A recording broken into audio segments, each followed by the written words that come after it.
have you heard of a guy named Garth Brooks? Yes, I've heard of him. I couldn't name any of his music, but I know he plays music. I think that's his primary thing. He's actually one of the highest selling artists of any kind on earth. He sold more albums than anybody, second to only the Beatles. More than Michael Jackson? More than Michael Jackson. Multiple certified diamond records. I don't even know. What's one of his songs? That's the point. I don't know. You don't know any of them? I know he has one. His most famous is probably that Friends in Low Places one. I couldn't sing it for you, but I saw that a lot of places. So we're not here to talk about his music necessarily. What I wanted to show you was just how weird of a person he is sometimes. He seems like a very nice person. You know, we're not trying to disparage Garth Brooks. So are you ready to just dive in? I'll just show you the video number 1 for our case study today. Okay, I'm ready. This first video is just him at a show tuning his guitar. This guy was just, this guy killed me because he could paint these pictures. Sorry, very technical stuff here, people. Actually, there's a little guy under here, and if you get it right, he goes.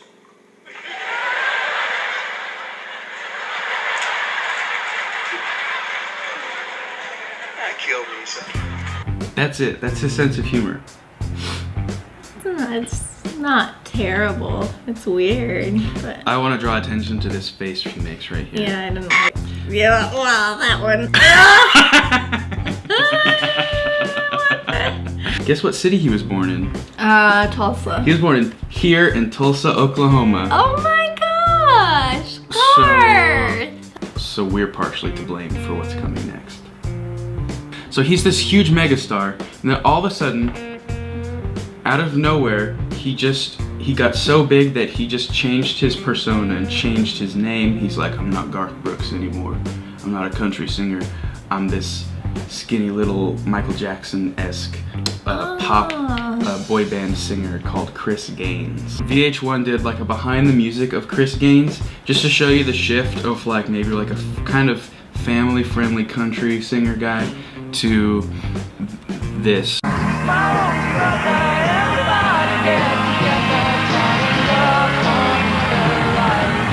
He was a rocker who liked fast cars and even faster women. Sex. That's the greatest thing about being a musician.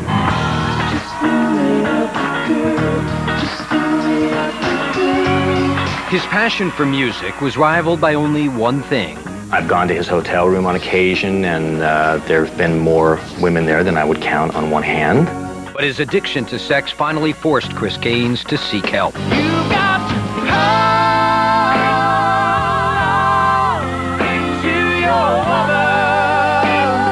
Fortunately, he did get help, because if he didn't, he was headed down a path that was just destructive. That's like the most cringeworthy thing in the world. Sex. Sex.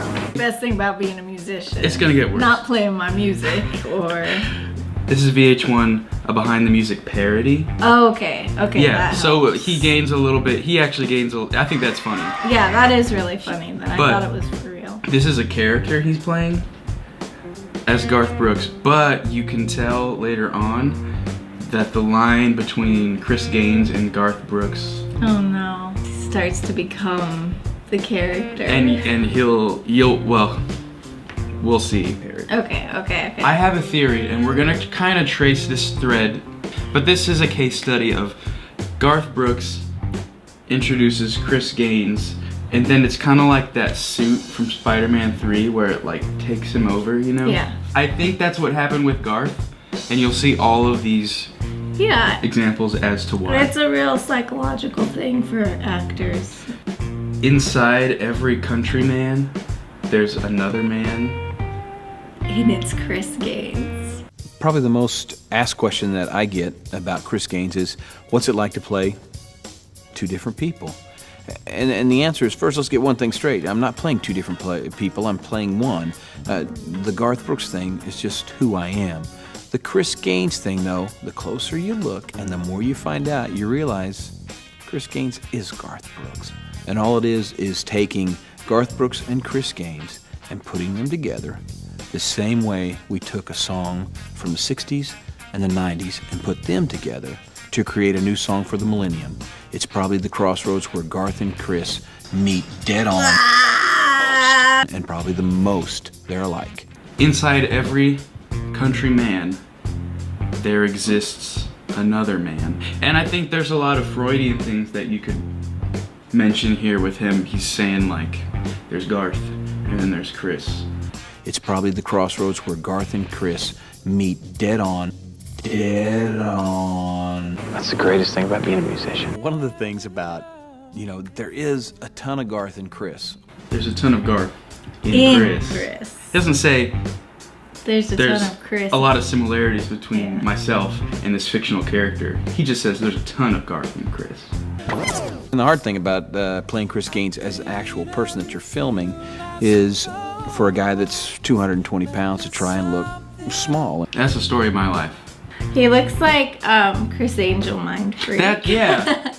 It's easy because still photos, all you do is suck your cheeks in and your face becomes real thin. I'm having a hard time because I'm actually like interested in the story now. Oh, well, we're gonna dive in. He often speaks of himself in the third person. And I think it started with this Chris stuff. Cause he got used to saying Chris does this, Chris does that. It kind of morphed and now he calls himself G. So that's Chris Gaines. So here we go.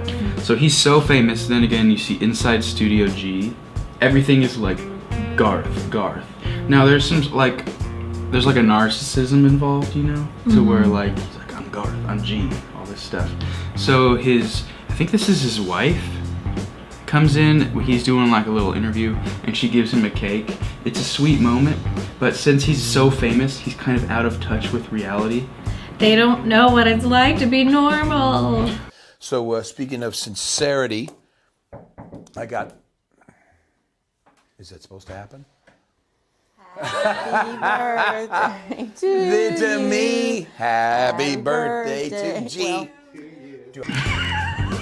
Yeah, that's Chris coming out like, don't forget who you are. It's otherwise a very sweet moment, you know. His wife comes in with the cake, he's being silly with his wife, but it's just that first part that he's like, Happy birthday to me. Happy birthday to G. so I don't know what happens the rest of this video. He probably just goes on saying his normal stuff. Yeah. Okay, we jumped forward. So you already see the transformation. He's like, happy birthday to G. He's kind of like not acting like a normal human. So Garth Brooks, he has the opportunity to talk to astronauts in space. I don't think there's anything wrong with him. He seems like a very nice guy. And I don't want him to sue us. But you just gotta like be really like, think well of yourself to do what he does next. These are like some of the smartest people there are. They have experiences that nobody else has. I could ask him what it's like to be in like zero gravity. How do you train to be like that? You have this experience that very, very small number of humans will ever have. What am I gonna do? I'm gonna sing them one of my songs. Hey, everybody, happy inside StudioG. We went to Mission Control. It was awesome. Guess who went with me? Hi. Happy 4th of July. Happy 4th. Let's try and make it look like we're floating in space. My camera guy's like, I can do that. I'm just gonna. Like we could do that now with our camera. Like, let's pretend. I think Garth Brooks, this is another bullet point for our case study. I think he's just a man out of time. Because you can see he's fascinated with space and stuff. But then you can also see anytime he does something involving the internet or social media, he's just like a deer in the headlights. We'll dive into that later. It's like that movie Split. And there's two of you, you can't figure your life out. You could tell he's a family man, you could tell he loves his wife, but every sweet moment is undercut with Chris popping out, be like, remember me? Station, this is Garth Brooks. How do you hear me? There we go. Can you hear us? Yes, I can hear you. You sound and look great. Thank you from the bottom of my heart for being such an inspiration to so many. Let me play you a little something. over here, and I don't know how this is going to work, but we're going to find out. I'm pretty sure that's the rule of space flight. Never turn Garth Brooks down when he wants to play something for you. No, a dream is like a river, ever changing as it flows. I'll never reach my destination if I never try. This lady's not having it. She's just stone cold. She was probably a Chris Gaines fan. You know how I was telling you he has legitimately sweet moments and it's always undercut with him trying to act like a human? I will sail my vessel till the river runs dry.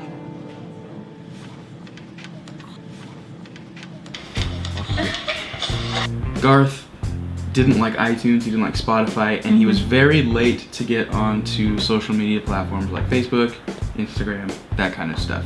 But I think once it got to like the boiling point where his agent was like, Garth, this is how things are done. You have to join Facebook, you have to join Instagram. Then he's like, okay, I'm gonna do it, but I'm gonna do it my Garth way. Instagram, it's on. Hashtag Ask Garth. Ask me anything, okay? Hashtag happy. Hashtag Garth. Hashtag Mr. Yearwood. Oh, hashtag you're it. Yowza. I feel like you We're could trying easily... to fit too much information in one video. And doing it in a way that's super rehearsed. I feel like you could easily just meme this with those little bars on the top, like when your grandma gets on social media. Instagram, hashtag happy. Hashtag Garth. Hashtag Mr. Yearwood. Hashtag It's the greatest thing about being a musician. Hashtag you're it. I don't like it at all. It gets worse. Well, I guess it's official. We're now on Facebook. I really wasn't sure about this at the start. But then a friend of mine said something that just made all kinds of sense. She said, think of it more as a conversation. I like that. But I'm already finding out on my own is that it's wiping the walls out between you and me, and I really like that. It allows us into each other's worlds, or I guess in my case, the hotel room. When I think about things I want to post cool stuff, slick stuff, neat stuff. But most of the stuff I'm going to post is going to be raw stuff like this. Because it's just who I am. So if this is truly a conversation, then I say let the conversation begin.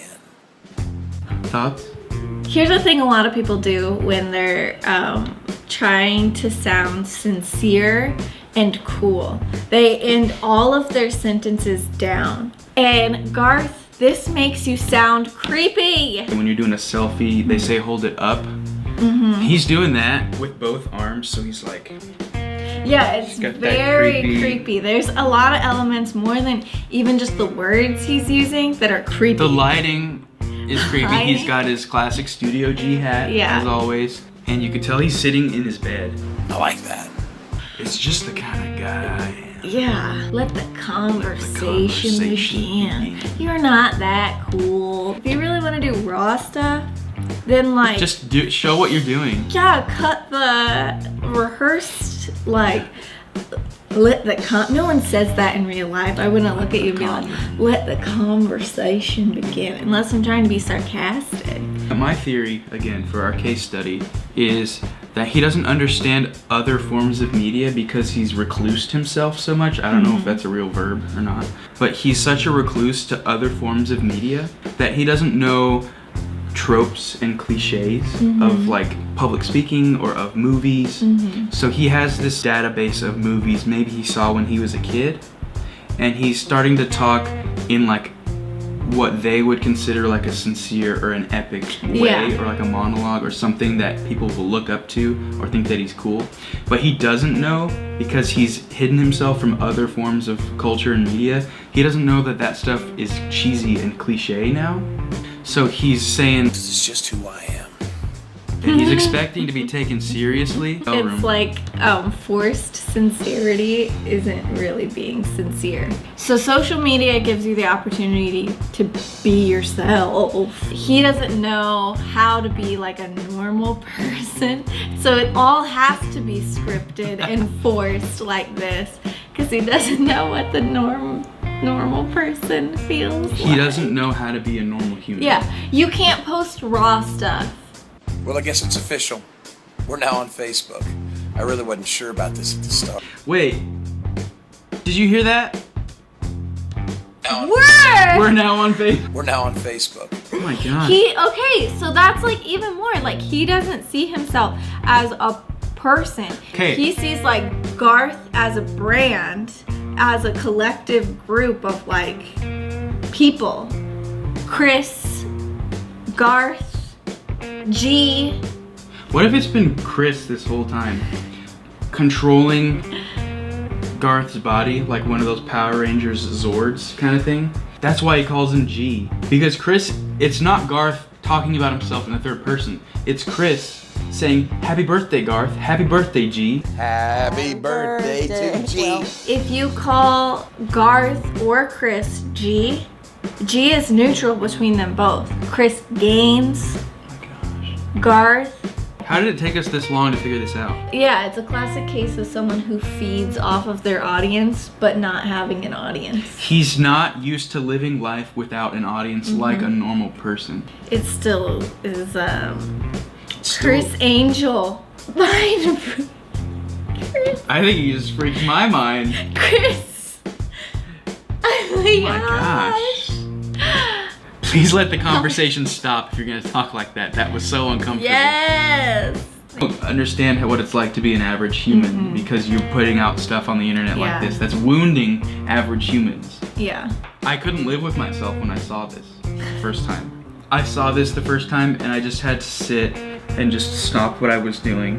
This guy's so famous, he should know better. He specifically mentions that, you know, someone had to tell him what Facebook and social media is like. Think of it more as a conversation. But just to redeem himself, even in his own little post, he's like, "What I'm finding out on my own." Then he has to like mention that I'm finding stuff out on my own. I can figure it out. And I really like that. So what have we learned? I think Garth is, being famous has really affected Garth Definitely. on a deep level. He doesn't know how to separate himself from the characters he plays. He doesn't know how to be, what was his real name? Yeah, Troyle. He doesn't know how to be Troyle anymore. He just knows how to be Garth in a majors, a huge sold out stadium, or G, or Chris. He only knows how to be those people. He can't find himself back to Troyle. It's so sad. Garth, if you ever happen to see this, or fans of Garth, send this to him, please.